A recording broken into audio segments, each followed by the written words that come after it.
The Cincinnati Bengals knew they hit the lottery when they drafted quarterback Joe Burrow to be their new franchise cornerstone. Unfortunately, he has been very unlucky when it comes down to participating in training camp. Just recently, with the Bengals training camp just a few days in, Burrow went down with a non-contact injury, an injury that caused him to be carted off the field after getting helped up. It was later announced that he was diagnosed with a calf strain, which is a tricky injury to say the least. Burrow's timetable to return is all over the place at the moment. We've heard internally that he will just miss a few weeks. Then we've heard that he might be out long enough to miss the opening week of the regular season. Reports then asked Jamar Chase what he thought on his friend and quarterback going down if he might be ready for the season opener. Chase was blunt in his response and said that he personally told Burrow to sit out a few weeks of the year in order to ensure that he's healthy. Chase also said that he should sit out until week 5 as long as he can play later in the year, so only time will tell. In the meantime, we just have to talk about how unlucky this man has been during training camps. When Joe Burrow came into the NFL, he missed his entire training camp due to COVID protocols and restrictions. Following the year, he was coming off a brutal ACL tear. On top of that, there was one training camp where his appendix burst and had to miss out. I mean, thankfully, it hasn't hurt his play on the field at all. With his recent calf strain, the Bengals find themselves in an interesting spot. I think the worst case scenario is that he misses a few weeks, though you don't want him to get re-injured at all. This means that he might be held a little longer than usual, which would leave the team in hands of Trevor Seaman. He played 24 games in 2 seasons for the Broncos as a starter, had a decent 13-11 record, but a 59.3 completion percentage. With double-digit interceptions each year, he could keep them somewhat competitive in the games that Burrow misses, but he is definitely not a long-term solution by any stretch. And if Trevor can't go or the team doesn't trust him enough, they can turn to Jake Browning. Browning doesn't have a single snap in his career, so that might be entirely out of the picture. Regardless, Cincinnati is banking on Burrow's injury not being that serious, otherwise they are in serious trouble. Speaking of the trouble they'll be in without Burrow, he has a big payday coming up. The Los Angeles quarterback Justin Herbert was next in a long line of quarterbacks to receive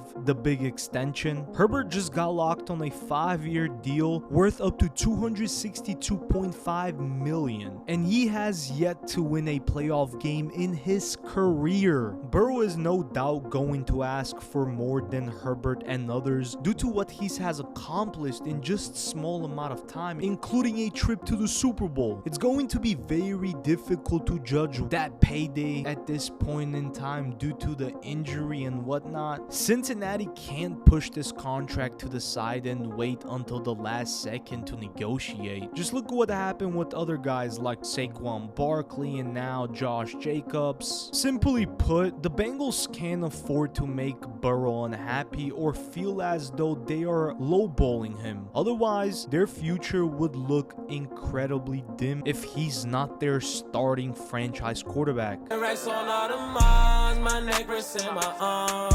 Bitch, we some stars, pull up in foreign cars.